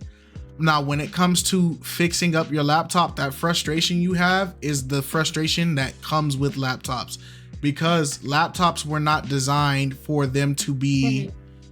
Laptops are basically the cell phones of the computer world, right? So they're not meant for you to be on them for 5 to 10 years, right? Because even desktops, the average desktop goes out of style or out of date within 5 years, right? So laptops, it's like two or 3 years, right? I do recommend you do, it's gonna, like, depending on your budget, which I'm not gonna ask you because that's your business. I do at least say go for a brand, but it is very good to start looking up people who are like your local tech guys or your local PC guys, not the people that are at your Best Buys, not the people that are at your, your Staples or whatever. Look into your local PC. They can build you one from scratch. Yeah, they can build you one from scratch with your budget. From scratch. Nobody's gonna. Well, build on it. Yeah. But you're getting a solid PC guy is going to be beneficial to you, because at least they know how to improve on your laptop, versus when you're dealing with a desktop. If I wanted to make an upgrade to my desktop right now, I would just go buy the part and put it in myself. Guy.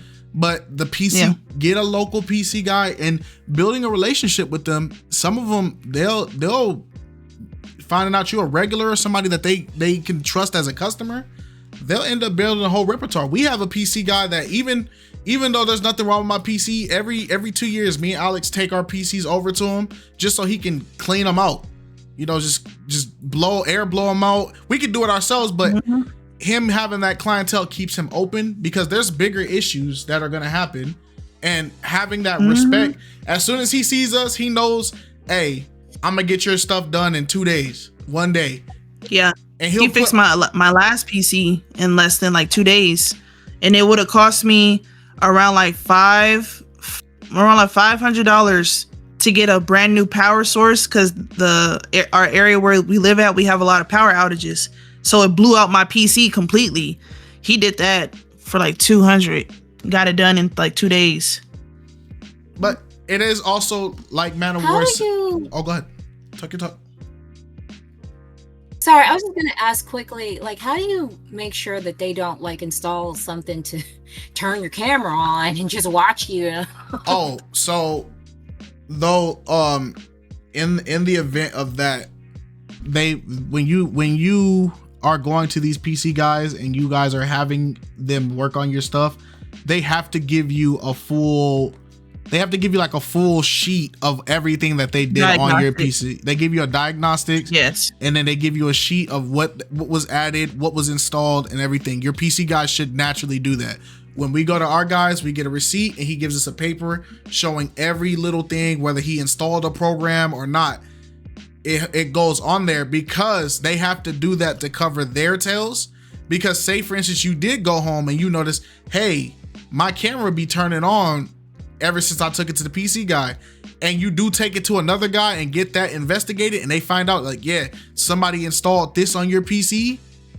Oh, that's legally, it's an instant lawsuit, and they can't win. So it's just one of those things. And always get a camera cover. Yeah, always get a camera cover naturally anyway. If you guys are on PCs and stuff right now and you not covering your cameras, bro, you slacking. We got get a camera cover. We got camcorders. We got actual like Sony cameras, and we keep the covers on them because someone can hack your PC and turn on your camera because our cameras are plugged into our PCs. So always get a camera cover. Yep, always. If you ain't got one, put some tape on it. Yeah, put some black tape on it. Okay, I won't take too much more of y'all's time. I just want to ask one more question. Can you just tell me like what's probably the best type of processor and like how much RAM? Like I said, it's just like basic games. Like what's the new one? Blue Protocol? I haven't played it yet because my computer's been acting up. But yeah. I'm sorry. I'm back. Man of War, if you wanna come up here, talk your talk. Hold on, I'm turning my stuff on. Raise your hand. Yeah, and we'll bring you up here so you can tell her. Hey man, 2G18, we do tech questions too, man. What you know about that?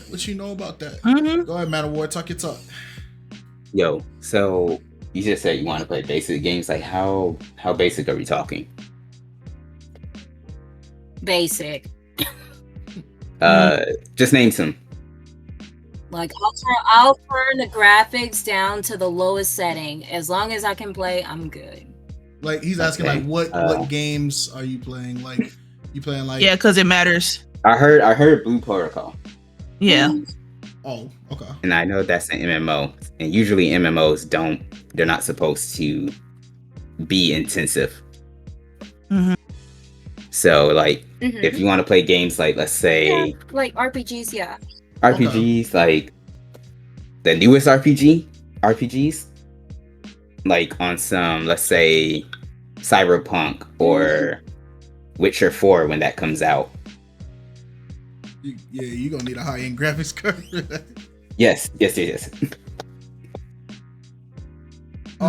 But if you're playing like Blue Protocol, like the way you can, like we've been playing that all week. So here, I'll show you. There's a way when you're looking up these online games, they have ways for you to see if your PC or laptop is compatible to play the game.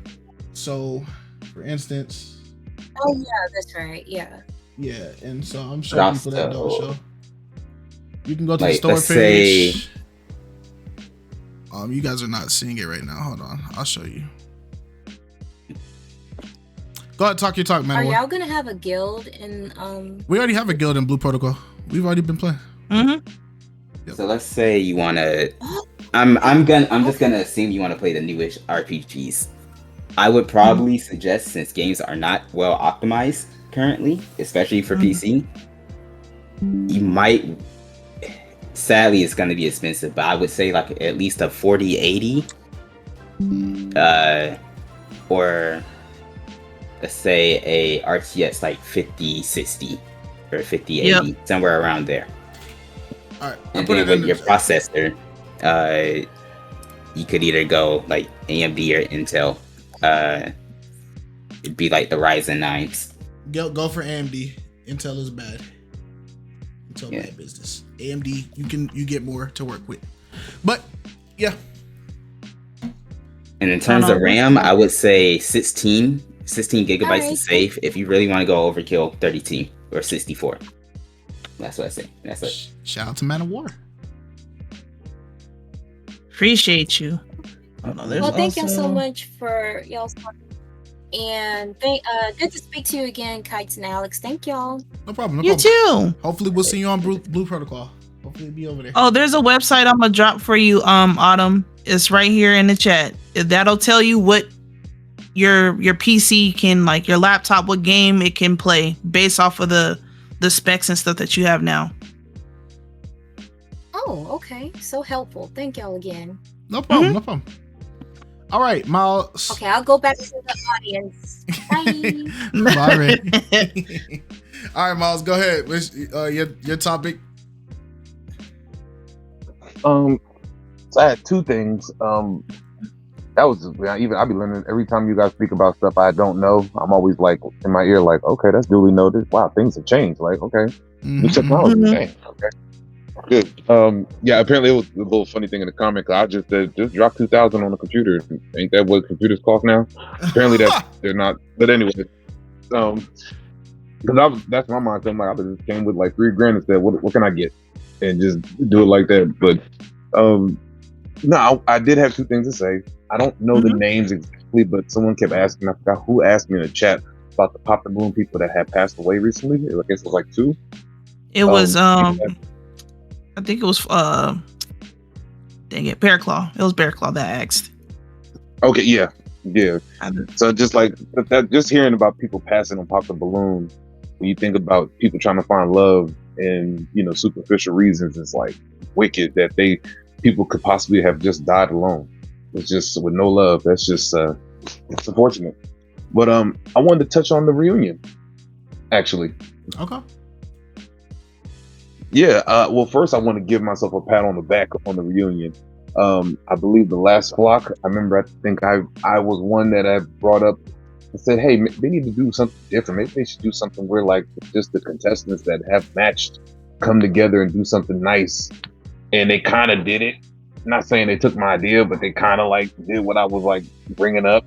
And then Smiley was like, "Yeah, Miles, that's a good idea." Like, he jumped in and was, he co-signed it. So I just want to throw that out there. But I wanted to ask people, what was your what'd you like about the show? What'd you learn about this episode? Would you, what was some positives, negatives? I mean, all of the above. Like, what was your take on it? Because it was a lot that happened on this. A lot that happened. I don't know if people really realize what they've seen, but it was a lot of interesting things that happened. You want me to say what I saw, or? You can say yours to give people context on who passed away. I don't know who passed away. It was this lady from Love Mountain. She passed away. Unfortunately, her name is Jackie. Okay. Yeah. Because somebody on Two Codes, someone passed away on his too. Yeah, I heard about that one too. Yeah, I don't know who they was. Yeah. Life is short, people. Yeah. Yeah. So RP to her. Shout out to her. This reunion was really something. It was amazing. I actually enjoyed it. One of the things I know people was pointing out was all the other matches that didn't show up. And actually, I was kind of glad that a lot of the matches didn't show up, because I think Dr. Dez being on that show would not have been as good quality. He has a tendency to kind of overtalk and kind of do the most, and can kind of ruin the chemistry of a room sometimes with his personality. It's not his fault, it's just his personality. So I was kind of glad that he didn't show. I'm happy for his relationship and everything, but I was kind of glad he didn't show. But I was sitting there looking at all the matches, and it had dawned on me that those were the people that weren't superficial. I mean, those, like, if you really look at it, like, no disrespect to Mike, he's from Newark, where I'm from, and it's like, okay, Mike is bald and kind of quiet. There's a lot of women who would have popped and said, "Nah, I don't do bald men. Nah, I don't do that." Kay, no disrespect to Kay, but her teeth is crooked. And what happened? Those two got married. So he looked past her teeth. She looked past his bald head. They got together. Like in little things like that. Literally, the guy that got married, I forgot his name, that just proposed. He made it famously because he popped on a girl for having tattoos, and then he got with a girl with tattoos, and then ended up kind of looking goofy on the internet. And then he ended up finding a good quality match. Apparently, it looks like it works. So it's like, it's amazing. You look at the whole Jason and his girl. I mean, like she said, if the lady didn't get popped and got picked on and got curved for having big toes and a bunch of weave and stuff like that, Jason would never match. If Jason didn't go through that horrible lineup on episode 23, then he wouldn't have matched with his match. And so I'm watching all these matches and I'm just learning, like, wow, like, they matched because they weren't superficial. That was the whole key to their happiness. every last one of them. They weren't superficial at all. So I just wanted to know what people's take was about the reunion. What'd you think of it? What you like? What you didn't like? But I like the whole thing. I think they should do more of that stuff though for matches and really entice people to really take it seriously. Like Mike said, just take it seriously. Take it seriously and stop being superficial. Okay. How did you guys feel about the reunion? This is the final topic of the night. So if you guys want to talk about the Pop the Balloon reunion, now is your chance. Alex, how did you feel about the reunion? I enjoyed the reunion. I thought it was really nice. It was lovely. I do like the fact that they're kind of, I feel like the way that they're doing the reunions now, it needed to be done, because although we enjoyed like the first two reunions, they were cool because they were fun and entertaining. But I think this is dialing it back to what the whole purpose and intent behind Pop the Balloon truly is, or what it should have been. But obviously, social media, it took off in other ways to where that, it kind of became what it is now. So the only thing that I wish they probably would have did, or what they can incorporate the next one, is probably more relationship conversations. Like they talked about their time on the show and stuff like that, but what advice could you give to other people, and what things did you face in your relationship that other people may relate to, that you kind of like persevered through and stuff like that. But I know people don't be wanting to delve into too much of their business and stuff, but that's cool. Okay. I thought it was very classy. Okay. Nobody has anything they want to say about the reunion? I'll say my take, and I guess that's it. So, I felt like the reunion was for sure necessary.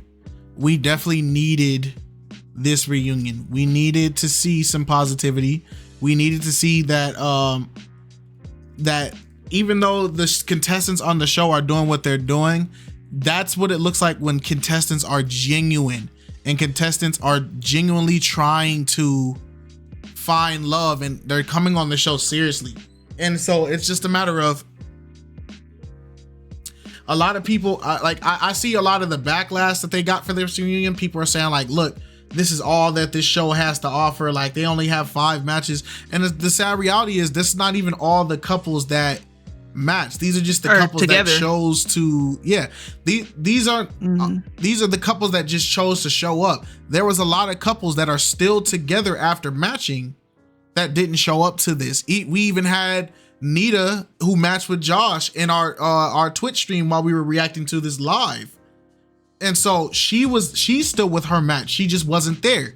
So it's just a matter of like, I feel like people need to understand, at the end of the day, look at how many relationships fail on a grander scale, just in dating in general. There's a relationship probably failing every second of the day.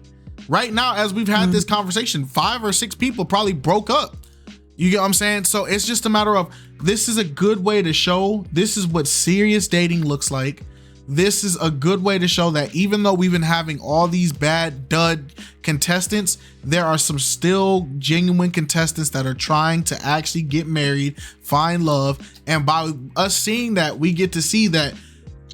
Notice how this group of people, marriage is in the conversation. God is in the conversation. You feel me? All the superficiality is out of the conversation. You got to start encircling yourself with people who are like-minded in the objectives that you're going for. If you're around a group of people and they're only talking about getting their next chick to smash, getting their next dude to take home, and they're not talking about their marriage goals long-term, they're not talking about their life goals long-term, they're just talking about the in the moment, in now, let's have fun now, you're gonna get stuck in that cycle too. You're gonna be just like them. Birds of a feather flock together. When the crows leave a spot, they go with all the crows leave together. You gotta start encircling yourself with people that have the objective or the area that you're trying to be. You gotta encircle yourself with those type of people. So this reunion, and it was good for that.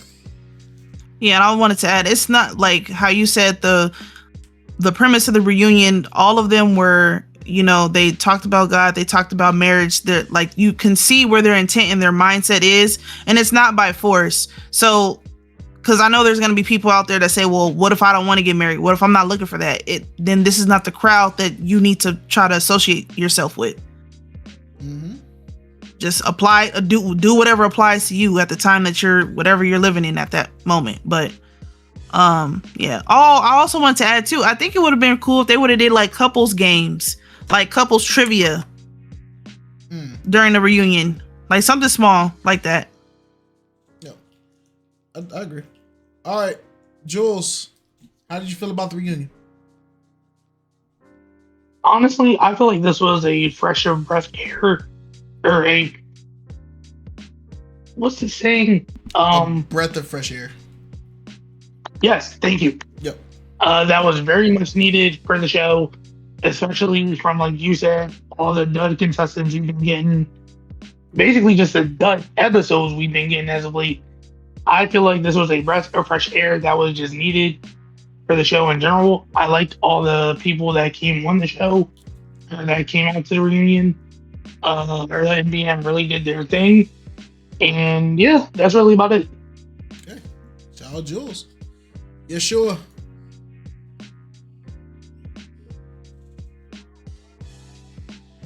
Hello. Can you hear me? Hello. Yep. Mm-hmm. How'd you feel about the reunion? The reunion. Listen to me when I say this. I want you to listen clearly. Where was Dr. Dez? Listen. I was so looking forward to Dr. Dez. Listen, if anybody was here in 2G1A, I always believe in Dr. Dez. From the boxing match, I put my money on Dr. Dez. When the Dez factor was going on, I believed in Dr. Dez. When the world didn't know the real Dr. Dez, I believed. Why wasn't Dr. Dez there? He was still in Africa. Not even. This was from what one of the contestants on Pop the Balloon said. They said that this was recorded back during Labor Day. So this is after This was before Dr. Dez even confirmed his mat. Like he got a relationship. Oh, before the big reveal. I see. Yeah. I see. I can accept that. I'll give them a pass on that. But we need to see Dr. Dez in action. Anywho, the reaction. Listen, I really love the reaction, I won't lie. This break the ice completely. This let people know that this is what Pop the Balloon is all about. Listen, some people think it's some kind of game show that's all about the viral moments, like it's not something to be taken seriously, it's just for fun and games. But listen, they remind people that, listen, this is what it's all about. It's about love. It's about marriage. It's about God at the center. It's about real people finding real love. And it put to shame all of those people looking for viral moments, looking for superficiality, and looking for all these things. Those people, I hope they're feeling shame. I hope when they go to sleep, they twist and turn, feeling shame, thinking about when they pop the balloon for the most outrageous reason, for the most stupendous reason. I hope that when they look in the mirror, just like Michael Jackson, looking at the man in the mirror, wanting a change. That's what I hope. And I hope moving forward, the people that comes on, they put in their mind that, listen, this is for love. Listen, I have had enough. Wait. I need to position myself in the chair properly for this. They need to realize that it's getting old. Popping for superficial reasons, saying the most stupendous things, doing all these things for clout. Most of them not even funny. Brother, it's getting on my nerves. You are not funny. Just come, look for love, and have substance. We're tired. Listen, jesters, class clowns, they're funny in the beginning. But after a while, it just get annoying. Listen, please, For my sake and all of us. Come better this time. And I think that's about it for me for now. Hey. Ashley Price said, "What's up, fam? I'm sorry I missed a lot of these vlog talks. Been dealing with a lot. We hope you're okay. That's all that matters." Oh, hope you're doing well. The fact that you have us even in your thoughts is more than enough. We hope everything's okay with you and yours. That's all that matters. Miles. Yo, shout out to Yeshua killing it. Yo, that's my brother, man. Yo, he be killing it. I'm just going. He just tagged me in because I'm just going to literally like say what he said, but differently. He's 100% right. Come with intentions. You know, like like he said. I know deep down inside that those people who came on the show to try to be superficial and try to go viral, I know they kicking and screaming. Dang, I wish I'd have found me a match. I'd love to put on a nice outfit and be over there with them because you over with the cool kids. Those were the cool kids. I remember when I was a kid and I was being a class clown one time. Just a fun fact: I only was a class clown one day. As much as I wanted to be a comedian since the age of 2, I never really was a class clown. I only did it one time. I always felt like my schoolwork was more important. Because one time I saw like these kids, they were going into this room and getting pizza, and I was like, how come they get pizza and I don't? And they said, oh, these are the straight A students. It made me feel upset. I was like, dang, am I stupid? So I went and got good grades, and I started eating with the kids, you know, and giving little pizza days and stuff like that. And you know, you go look at the kids who can't go on a field trip, and they got to watch all the kids go on the bus and have a good time. They look miserable, right? So I know them people who had them little viral moments, and look, trust me, the viral moments are funny. Some people got the golden ticket and they used those viral moments and they catapulted into some kind of weird career. Those are like the one-offs that were able to do it. But the reality is all the people that's superficial, all the people who was being petty, not trying, they're literally in the house, still single. They might have got a little buzz for a couple weeks, but then after that, on to the next episode, you have been forgotten. And it's like now you like, dang, I wish, you know, maybe that one guy that did kind of like me, I shouldn't have popped so fast. Maybe I should have gave that one guy a chance. And from what I've been told from some people who are on Pop the Balloon, a lot of people have been trying to spin the block, and it ain't working. I'll just say that a lot of people been trying to spin the block on these contestants, thinking I'll talk to them in the lobby, I'll talk to them on the internet, I'll talk to them on the DMs. And from what I've been hearing, it ain't working. They done found other people that's giving them a chance, and the ones the man done pass you by, the lady done pass you by. It is too late. You failed. Like May said, you failed. You failed. And that's just what it is. Take it seriously the first time around. You know, it's nothing cool about standing at the end of the show and Arlette says, thanks for watching, and you're standing there at the end. That's not cool. What's cool is when she does that outro, thanks for watching, you ain't there.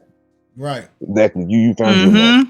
A real match too. An actual match. Not something that you're just trying to do it because your feet hurt and you just want to get off the line. No. A real match that you're going to take seriously and give it a shot and learn. Hey, he talking his talk. Shout out to Miles, man. Gambit, how did you feel about the reunion? Yo, like I mentioned before, I'm sure BM was extremely happy this time. I think for me, I think it's a blessing to see that because it shows that there's still a little bit of hope out there for people that are probably having a hard time, that there are people with purpose and with intention.